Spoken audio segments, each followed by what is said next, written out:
Yeah, this is a really interesting time.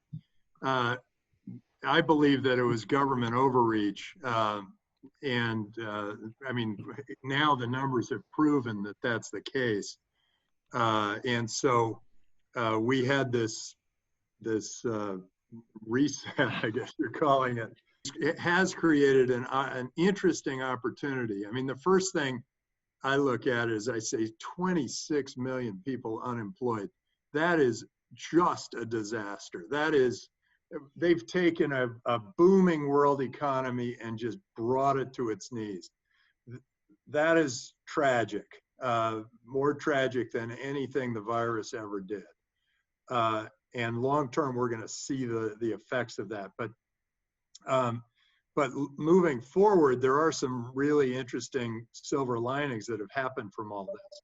One is people, we've been pushing, we're the early adopters. We've been pushing, saying, hey, this is a better currency. Use Bitcoin. It's going to be fantastic. And we've been pushing, and sometimes it feels like we're pushing against a group that's not listening. Well, they weren't listening because everything was fine. Everything was going well. Everything was perfect. So we've got this this interesting opportunity now, which is that we're crossing the chasm with Bitcoin. All of a sudden, all of these the wallets had sort of flattened out for a while, and now when people are stuck in their homes, trying to figure out what went wrong, trying to figure out the new world, all of a sudden they're going, well, I might as well try this Bitcoin thing. Maybe I'll go buy one of these ledgers online and I'll put my money there, and then I'll figure out how this whole thing works. Or I'll buy some VR goggles and try those things on. Those seem to be kind of popular with the early adopters. So this has pushed all these people who are just sitting there frustrated thinking, God, how did we get this government to, how did this government just force us into this weird situation? They're also saying something's wrong. And this is a big opportunity for them to go try new things. And so when the masses try new things like Bitcoin are going to really flourish. Now, you go a step further and you see that the government has now printed $6 trillion that's gone into the government coffers and is slowly leaking out to the rest of the world. Well, that actually, all that really does, in my mind, is dilute the dollar and make people even more aware in the US, make people even more aware of how important it is to have Bitcoin and other cryptocurrencies to fall back on, because the politics can swing one way or another or whatever, and they can just print this stuff, and then all your dollars get diluted, and your worth drops off. Now, if you're from Argentina and you've got the Argentinian peso, this happens. I mean, the fortunes disappear every 10 years. If you're Nigerian, that every year it drops 50% in value, the naira. But in the US, you always thought the dollar was sort of strong and everything was fine. Well, all of a sudden, we've just diluted the dollar by 15, 20%. That's going to create all sorts of inflation, and weird things are going to happen. And people are rushing to the stock market thinking, well, maybe that's a better place to go because I don't want to hold on to this cash because I know that it's worth less. But they're also recognizing that Bitcoin is a safe harbor. There are only 21 million of them out there, and the government can't print more.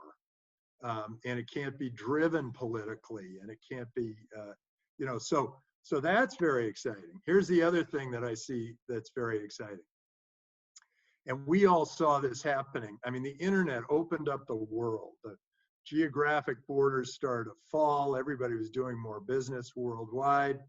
The global economy grew. Wealth around the world grew. People were living much better lives.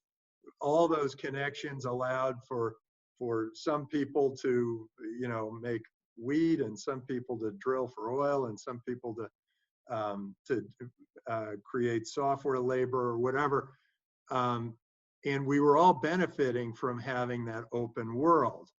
Well, when Bitcoin came, that was fine. Everybody was kind of going along. But then Bitcoin came along, and suddenly there was a global currency everybody could use. And so all of a sudden, the governments, who were kind of okay with the internet allowing the communication, got a little panicky because they're tribal. The world is now global, but they're tribal. Their power base relies on borders and now trade wars and all sorts of other things that keep their own population sort of at bay like sheep. And they feel that that's how they keep their power. And by creating tension between countries, they feel they're justifying their existence. Well, most of us are smarter than that. And we're recognizing, yes, this is global, and those governments need to start competing for us. Or we move on to one place or another, and they better provide good service for the taxes that they charge. Well, what you're seeing now is that retrenching that's happening, and it's because the governments are in that mode, and they're saying, hey, wait, no, we exist for a reason. We have to be here. And so those borders, they're trying to tighten up those borders, and they're trying to make it harder for us to do business worldwide. And they're trying to make us sort of stay in place, literally. But what happens is when there's something pushes down like that, something else pops up. Like when China they said Bitcoin's illegal, Japan almost immediately said Bitcoin's a national currency. When Switzerland had its, all of a sudden, they had the tiger by the tail with the ICOs. All of a sudden, they over-regulated, and up popped Malta and Gibraltar and Singapore as other alternatives. Well, the same thing's happening right now. The world kind of says, oh, we've got this virus. Well, Sweden, it turns out, decided that they were going to just stay open for business. They stayed open for business. They have had fewer deaths than the countries around them on a per capita basis. So they've kind of proven that they were right and the other countries were wrong. Sweden is now sort of attracting more business because they kind of were the business friendly group. I think that kind of thing is going to continue to happen as these governments are going to have to provide better and better service for less and less taxes. And I think we're going to see a much better world. And the other thing that's happening with this lockdown is some government services that were provided before, like education, have been totally cut off. And so any of you who have young children are all kind of going, oh my God, how do I homeschool? What do I do? And then you're realizing that, hey, yeah, what is all that money going to, if not to educate my kid? And I realize that I actually can do a pretty good job here. Maybe there's some more online stuff. Maybe we have neighborhood gangs getting together. And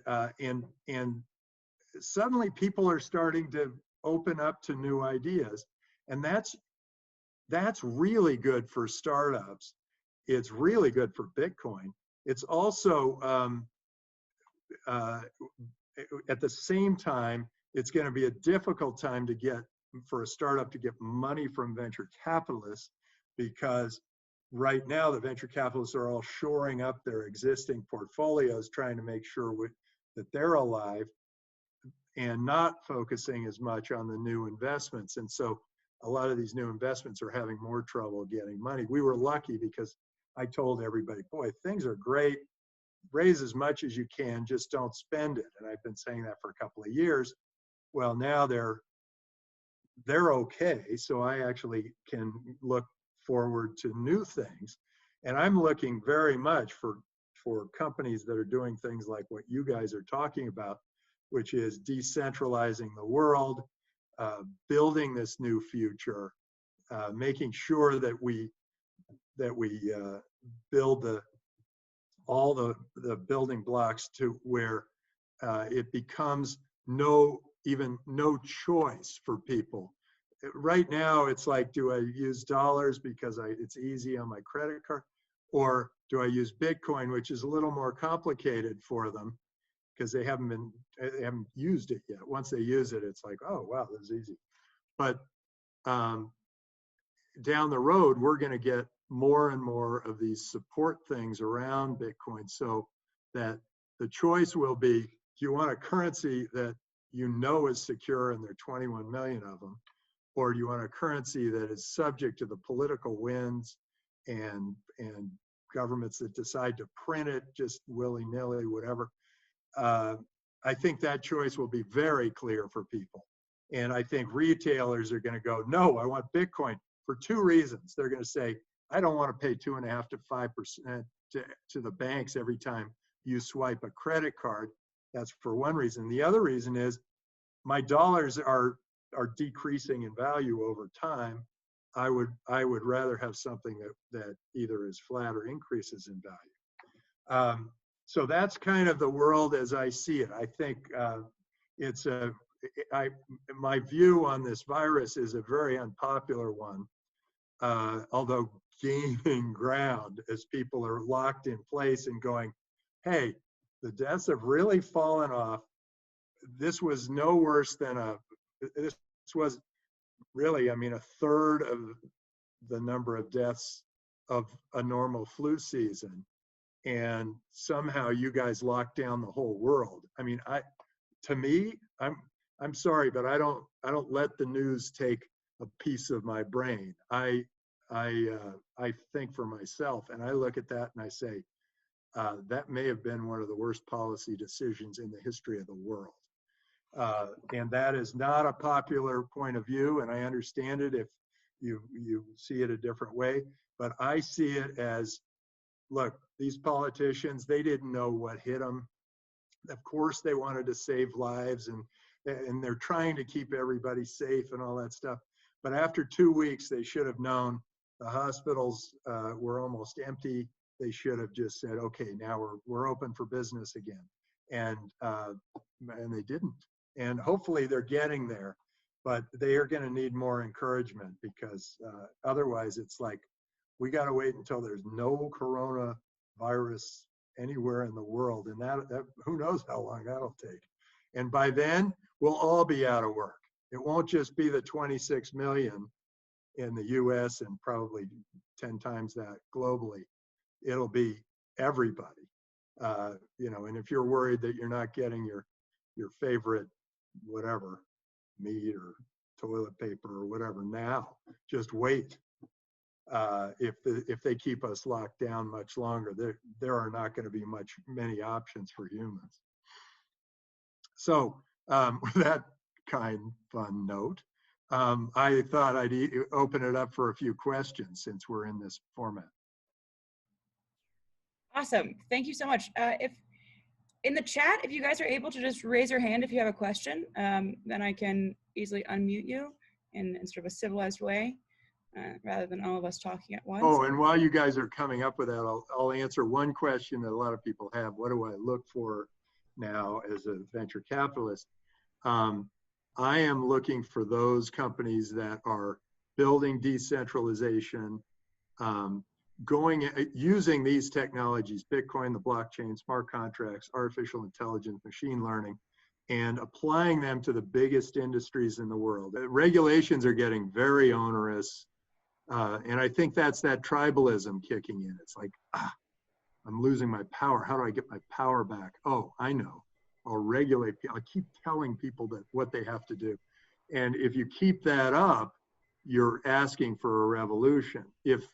Or you're asking for another country to open up and be freer, and all the good businesses and entrepreneurs would go to that country. Okay, thanks. Good question. So, okay, we only have a little bit of time left here, and I saw that Tom Bell asked a great question in the chat. So I'm sorry we didn't get to everyone's questions, but Tom, if you could just ask your question out loud, I think it's a good follow-up to the discussion that we were just having. Thank you, Tim, for taking questions. My question is, why do you think that politicians might overextend the lockdowns? This is a serious question. I'm really puzzled when I look at a person like Gavin Newsom, who really seems to want to stick to the lockdown. Why? What are his incentives, apart, of course, from trying to save lives? Please.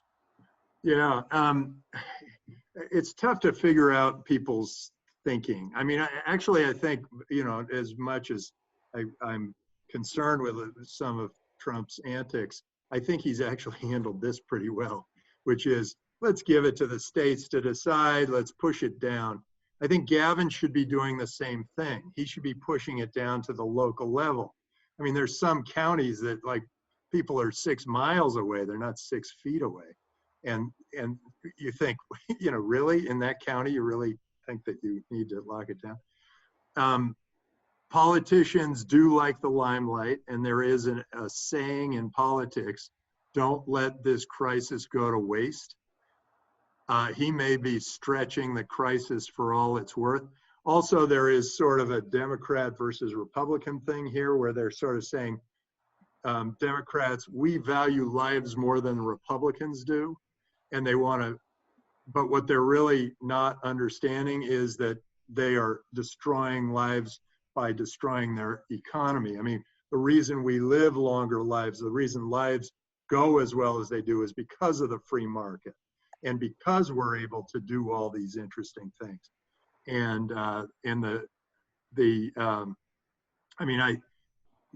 my natural thing would have been saying, look, if you are at risk, if you are a person at risk, or you're in the at-risk age group, go ahead, lock yourself down. But I always look at that as like, let's make that an individual decision.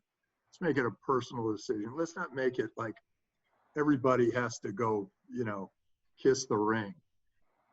I don't think all politicians think that way. I think generally they like the limelight. They want to be needed, and they feel like, you know, they're trying to think, oh, how am I doing the right? You know, I want to do the right thing, because and a politician doesn't want to lose a single voter, and so now let's take this from the media standpoint. The news sells fear, and I've been pointing this out for years.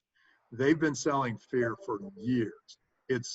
You go and you look at the local news, there'd be 13 different stories. Every single one of them will be selling fear. And people like that because it's like, it sets off that fear thing, and it's there's something in your brain that goes, whoa, when it's fear. It's sort of the same one that's excitement. It's the same place in your head. And if they're selling fear, then a lot of people are watching that fear, and they're giving up a piece of their brain to the fearmonger. And as a result, they're saying, oh, I want my politician to take care of me because I'm afraid. And then the politician says, oh, you want me to take care of you? Oh, okay, I'll take care of you. But you're going to be giving up all of these basic freedoms in order for me to do that. And I'm not really taking care of you. I'm taking care of you with the money of all these other people who have gone out and earned it. And now I'm going to hold on to it, and I'm going to decide where it goes. And that's one of the things that's killing me about the $6 trillion. That's awful. I mean, if I saw this and I said, okay, we got to lock down, what I would have done is I would have said, okay, we're going to give everybody a tax holiday, so you have immediately, you have liquidity. And then I would have said, and we're going to extend credit. We're going to guarantee 80% of the credit that the banks give out moving forward. So then people are still a little careful about what they spend, but like, if you've lost your job, you're a waitress, you got 3 kids, you got to feed them. You want to be able to extend your credit. You don't want to go fill out a form, get it rejected, have to hire a lawyer, then fill out another form, then wait 6 months, and then get your money. It's like the money goes in, it's like a rat going into a snake, and the rat goes through the snake, and then it doesn't get pooped out until much, much later. And that, it doesn't help the economy. It's not like the quick fix that I think a lot of them had in mind. Anyway, so I went a little too far on Gavin, but anyway, that's my thinking. No problem. Very, very interesting discussion we're having so far. So since we started a little bit late, I'm gonna allow for just one more question, then we'll move on to the next session. I believe this is Oliver Porter who's asking the next one.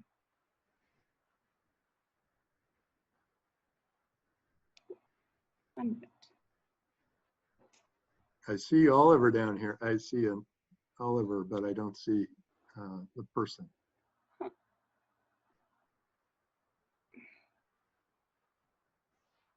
Want to try another one? Well, Tim, maybe I'll just jump in here. What do you think it's going to take for us to reclaim sovereignty of ourselves and our decisions and our position within democratic countries and these groups? Because you've mentioned the governments like acting as their own entities, but are the governments not there to just serve us? Yeah, they're supposed to be. Most of them, most of them. Some are dictatorships, but most of them are there to serve us. And I think here's what it's going to take. I think people are going to have to hold them accountable for the money that they spend and the services they provide. And people have to speak out boldly. And it's hard to do because people go, oh God, I don't want to get on the wrong side of the government. They have the police force and all that. You got to speak out boldly about when you feel like, I wrote this tweet saying, hey, wait a second, we're still paying all these taxes and the teachers aren't teaching. You know, they've all gone home, they're all vacationing, and we're still paying the taxes for them. I got ripped into for saying that. But whenever I feel like I'm doing something hard, I feel like I'm doing the right thing. If I'm just kind of being swept up with the crowd, I feel like I may be doing, I have to think before I feel like I'm doing the right thing. And I think we have to keep them accountable, and we have to sort of compare them to the other governments of the world. And we just keep pointing to things and saying, wait, you aren't providing as good an education as this other country, and their taxes are lower. You aren't providing as good of infrastructure as this other country, and their taxes are lower. And I think you need to kind of keep pointing these things out to governments and make them compete with each other for you. And as just a last follow-up, and what about when the national sovereignty is lost and we're taking orders from supranational organizations that aren't being held accountable? Like specifically with COVID, it seems like there's a lot of information being passed through the media that's influencing governments all around the world. Yeah, and they all walked off the cliff together. And they all just walked right off the cliff together. And that is an incredibly dangerous thing, except maybe Sweden. And that's kind of my hope. I'm thinking that there are always going to be these countries who step up and say, well, you know, we're not closing. And then people go, oh, well, wait, how did Sweden do in this virus thing? And apparently, you know, compared to all the countries around them, they did better. So what, you know, yeah, I think the lockdown may have hurt us. Maybe this herd immunity is the thing we should have been focused on. The weird thing is New York City, and I'm trying to get my head around that. It was like from nothing to tragic in about a week. And maybe it was just they're all close together, or maybe it was the subway, or maybe that part I don't get. But the rest of the world, we've had time to get herd immunity, and being locked up keeps us away from it. So I think it's time for everybody to get back to work. And I'm over 60, so I'm in the risk category, and I'm perfectly willing to give you a big hug, shake your hand, you know, scratch your beard, you know, whatever, right? Because I'm thinking, I'm really just thinking, I want the world to do well. You know, there's my life, but there's also the lives of my kids and my grandkids, their kids, their kids, their kids. And I want that group to be, I would give my life for that freedom. I think this is a hill that a lot of us are willing to die on. Yeah. Okay. Thank you so much for that, for this interesting talk and great discussion. I think that it's now time to move on to the next. Well, panel. did Oliver ever come back? I feel like Oliver had a question eventually. Apparently I'm having a audio problem. We can hear you. Can you? Okay. Thank you. If a jurisdiction has the legal right to issue its own currency, would Bitcoin be able to serve as the principal currency, or would it be better to consider it as an alternative currency? I'm a believer that you know, if you're Somalia, you should just adopt Bitcoin right now. Somalia doesn't have its own currency. But I think you adopt Bitcoin right now, and I think over the next, there'll be some fits and starts, but over the next year or two, it'll be pretty much flawless transactions. And I think that is, yeah, I would base a government on that. I would start a government around that. I think it's really important that governments recognize that, hey, you create a government around Bitcoin, you're going to get all the entrepreneurs, you're going to get all sorts of businesses over there. You're going to have almost no accountants and no lawyers, because the blockchain and smart contracts can kind of take care of a lot of that stuff. Boy, yeah, I would love to build a government around Bitcoin, the blockchain, and smart contracts. That would be awesome. And use artificial intelligence to keep people honest. I'm sorry I have to go, and sorry I went over, Kat. Great, nice talking with all of you. I love this group. This group is a good group. I'm glad I got to speak with you.